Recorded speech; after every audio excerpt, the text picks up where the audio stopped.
Hey guys, it's Kira. I know I haven't made a video in a really long time, but something happened recently that I need to address and just kind of like get it off my chest. And as unfortunate as it is, it did happen during my high school years. So I feel like it's kind of important and bittersweet to kind of put this on my channel so that I can reflect back on it later. But anyways, back to the topic at hand. On August 23rd, 2012, one of my really good friends, Daniel, passed away. Um, he um he was riding his motorcycle, um, and he crashed, and the crash was really bad, and ended up like breaking some of his ribs, and he had really bad like head trauma, and he was airback to Vegas, and he later was put on life support, and he died. His family made the decision to pull the plug so that they could donate his organs to people that needed them. Like, the way that it was explained to me was that his EKG was flat, so basically all his brain waves that I guess mentally keep you alive were like not there. And so like he was gone. Like the only thing keeping him here with us was the machines. And it was really sad because it was my best friend Becca's 16th birthday that day too. And the way I found out about his death was I was homesick actually, which is bad enough.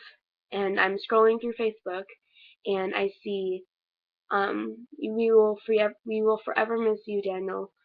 Ride in paradise. And I'm like, what is this? Some sick joke? And so I go onto his Facebook, and that's all I see. And I immediately start hysterically crying, and it was just horrible. But Daniel was that sort of kid that everybody was friends with. He was so nice, and he was friends with everybody, and his smile was just electric, and everyone wanted to like be your friend. And so everybody that day, excuse me, went up to a place we call Window Rock in our town, and it's this huge like mountain practically, and it overlooks the entire city. And everyone brought candles, and we let off balloons, and it was really beautiful. There were so many people crying, like you can just tell how many people Daniel had impacted in his life. And it's weird because I would see him walking every day to my 7th hour, and he'd be something like, "Oh, Kira, you're blonde, ew," with like the biggest crazy smile he had. And I'm like, "Oh, thanks, you're an asshole. Love you too." We actually had Spanish together last year, and so I'd see him every day, and talk to him like every day. And so for me personally, it was pretty difficult to deal with. It still is pretty difficult. It's only been a couple of days since his passing. But that next day at school, everybody that was friends with Daniel or even wanted to support his death really were given these blue wristbands. Not even really wristbands, it's more like a fabric cloth. Yeah. And I personally I put, I don't know if you can see, I put his initials on my nails.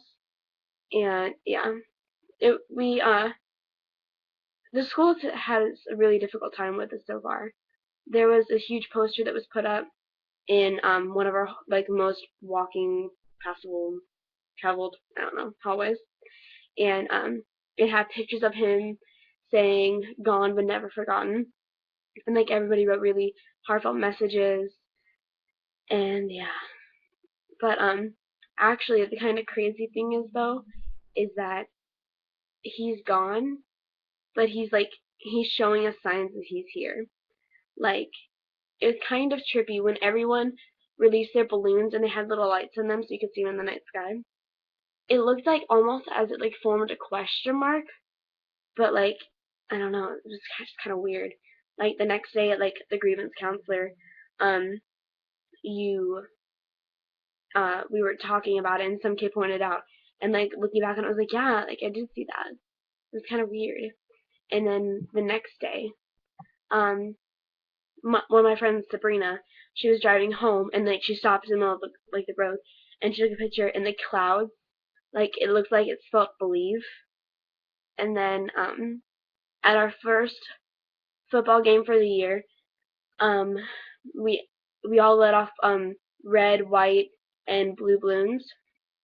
Not as patriotic, but red and blue were his like favorite colors. And the white balloons had checker flags on it because he raced motocross. And when they released the balloons, if you look at the picture, it looks like they say the word love. Like legitly, there's like an L O and the V's attached to the E kind of.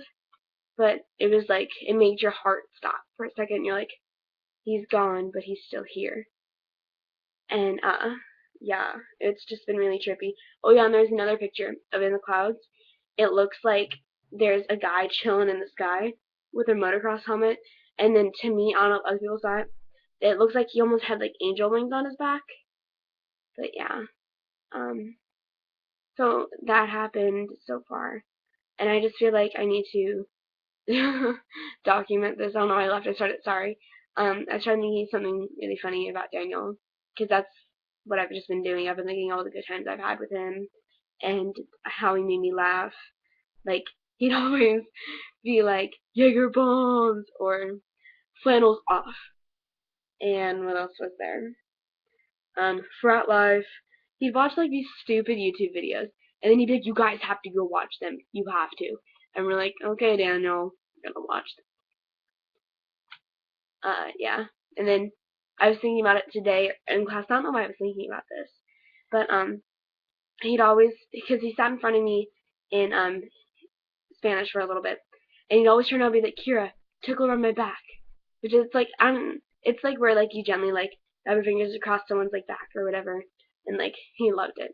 And so I'd be like, "Daniel, no, Mr. Reese is gonna kill us. Like, no, you can't do that." And he'd be like, "Please," and then occasionally I'd cave in, but I try not to. It's just, yeah, it's been really hard, and I just kind of wanted to document this, saying how much we love you, Daniel, and you're gone, but you'll never be forgotten, and heaven's a better place with you there.